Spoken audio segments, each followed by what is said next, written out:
Hi, good morning. Can you hear me? It's good. We are 3 minutes to noon, so good morning still. My name is Dalton. I'm from Eclypsium, and I want to share with you something that is very passionate to myself. I've been in the company for 4 years, and I am very close to this topic. We're going to talk about supply chain. And this morning we heard a lot about cyber resilience. It's about your assets. It's about the devices that you own. And we're going to talk about what kind of risks we're going to see in those devices. Okay, so let's start. No, we're going to talk about the problem. The problem with supply chain. Before you can understand the problem, you have to know what we mean by supply chain. In this context, we are talking about digital supply chain attack. This is a slide that I took off from a friendly vendor, Trend Micro. They talk about the threat landscape. If you look at 2020, around 2020, we saw supply chain attacks. And 2020 was an important year because that was the time when supply chain attack really went on a global scale. We saw SolarWinds. The SolarWinds attack was global. It was a supply chain attack, and that really gave rise to this whole topic about supply chain risk, right? So supply chain attack is when an attacker does not attack you or your devices. He turns back the clock and attacks your supplier or your supplier's supplier.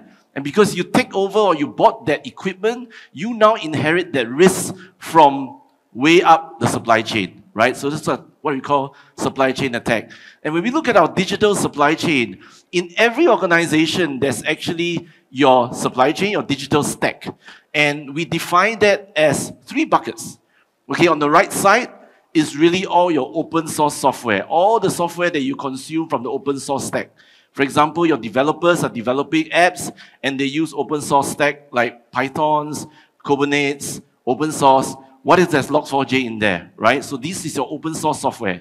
The second bucket that you consume as a software is your third-party applications.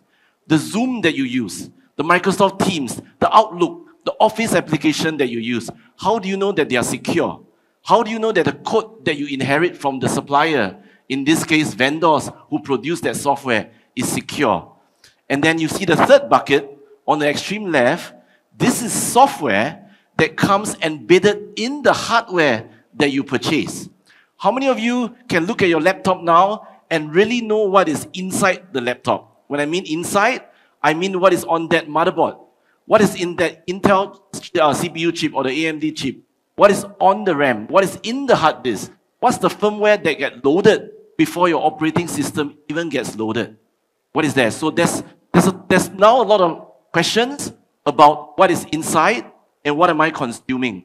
So we're going to focus a little bit today on the devices itself, the third bucket.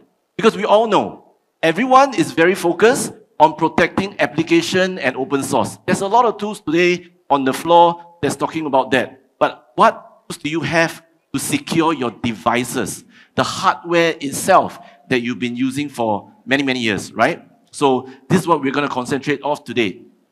Look at this iceberg. In cyber, what is our goal? We protect data. Our goal is to protect data. And because we are so focused on protecting data, we have enough tools in the market that looks at your application and operating data. And we thought the problem is solved. As long as I secure my operating system and applications, I'm fine. But it's not just there. Because there is also vulnerability in the software that is embedded in the hardware that you consume, in the firmware. Firmware is nothing more than software stored differently. Instead of you consuming it as an app, it came embedded in the hardware. And these software are all running like operating systems, managing the components in that machine. What if these softwares have vulnerabilities? What if adversaries have found a way to embed themselves in that firmware, in your machine? What do you think they can do? Well, they can cause a lot of material impact. They can bring you down. They can cause downtime.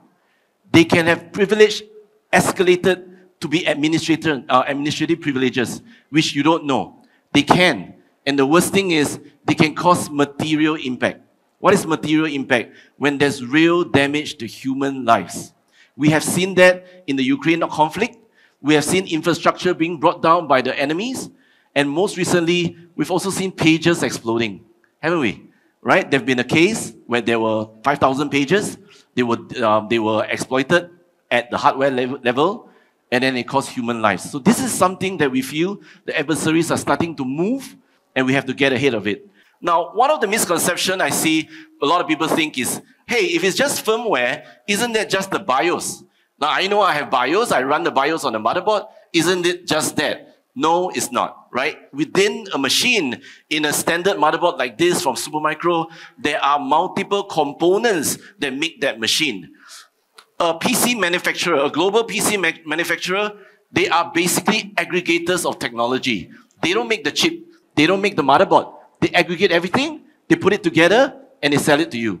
And if there's vulnerabilities in those firmware that they consume, it gets into your environment, right? And that's what we're talking about. A standard PC global manufacturer has almost 65 suppliers across different countries, and they don't really do a very good job tracking and checking whether those firmware that come into their supply chain, which they ultimately sell to you, are secured or not. So hence the problem, right? It is extremely complex, it is very hidden, and most importantly, it is at scale. Because of digitization, because of work from home, everyone is buying new technology. Everyone is consuming new and better hardware in order to drive digitization, right? We are looking at IoT at the edge. We're looking at AI-enabled hardware, right? All this hardware will have more complicated firmware, and that software within that machine called firmware is going to obviously be very complicated, and we're coming in with a lot of vulnerabilities. Okay? So it is a very big blind spot. When we speak to a lot of customers, even in the Philippines, we have customers here, they realize that this is a blind spot that they have to get ahead of, because it is sitting there in their data center for many years, and if there's persistence by the attackers, they do not know, right? They do not know that there's stuff within the hardware that came from the supply chain. So why now? So this is the second part of my presentation. I think I'm good on the time. Okay, so why now? Why do you have to get ahead of it now? Why can't I wait next year? Are the adversaries really knocking on my door? So in order to understand this part, then we have a few portions we want to share with you. How good are the adversaries? Cyber is all about defending yourself against the enemy. And what are they doing, right? Are they attacking your OS? Are they attacking your application? Or are they now attacking your hardware? So we want to track their behavior. We want to see what they're doing.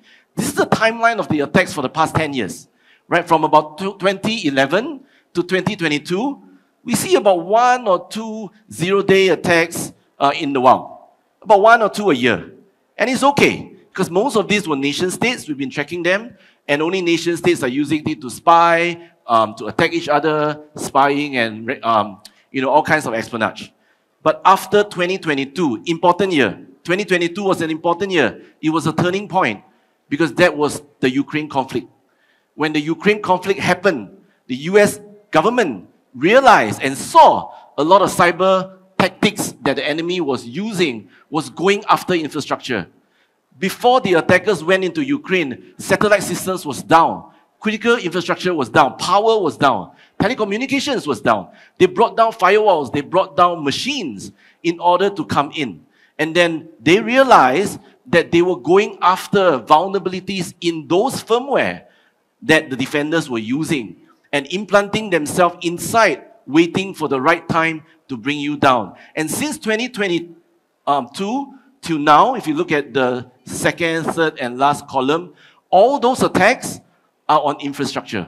All of those attacks was on hardware, not software. Well, in a way, it is software, but it is the software that's embedded in the hardware. And now we can see the trending. It's worrying, right? Obviously, that has worried the governments enough. And this is another slide borrowed from Palo Alto, Unit 42. Palo Alto says that almost 50% of all ransomware attacks are from some form of software vulnerabilities. We can agree on that, right? Software vulnerabilities open the door for the adversaries. But did you know that 2/3 of all the software vulnerabilities that are being attacked is sitting in hardware? Many people will think that when we think software vulnerabilities, we're thinking operating system, application. No. 2/3 of software vulnerabilities now are coming from hardware, and they are being used for ransomware attacks. So that's why it's become a worrying trend. worrying enough for the US government to take action.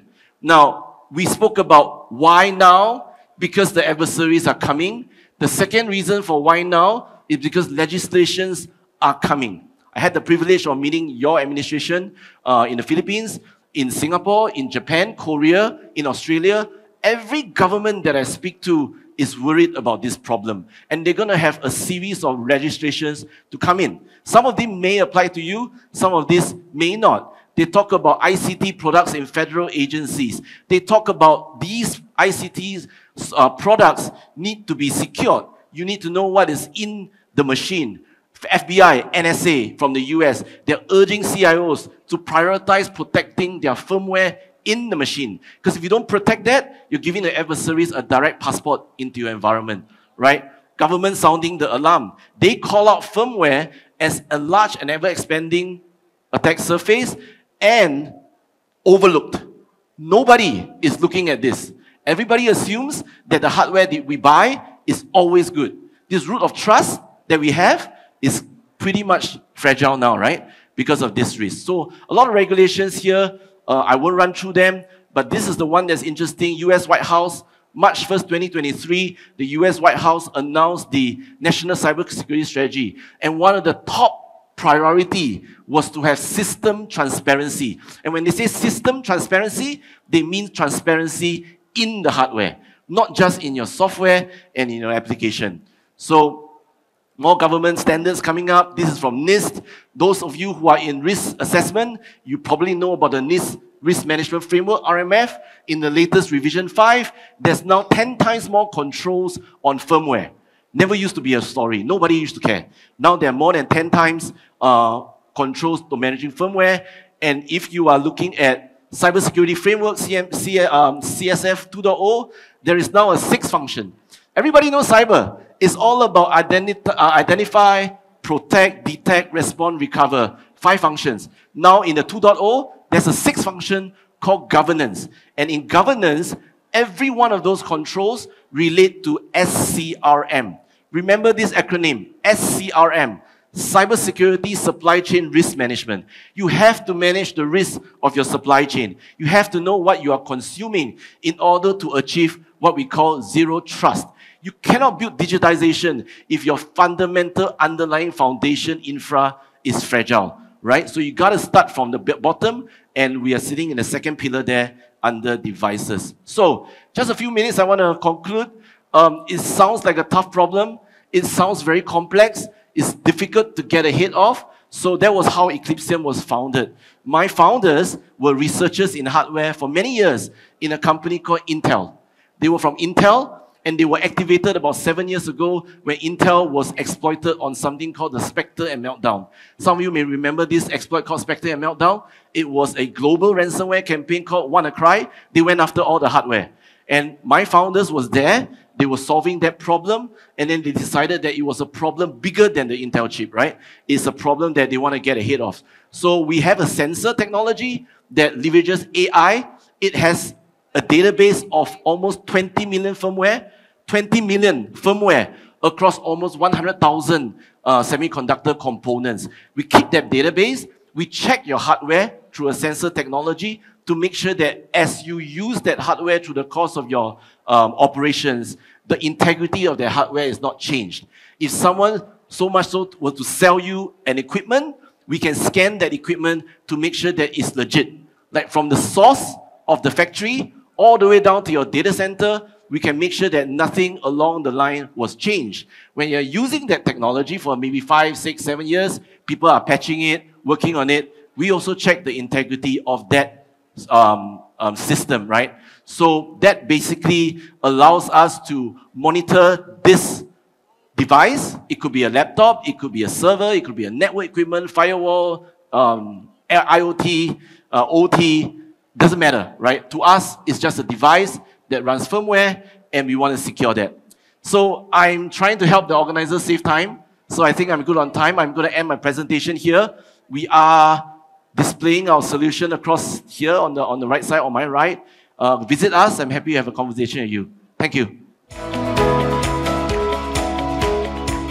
Thank you so much.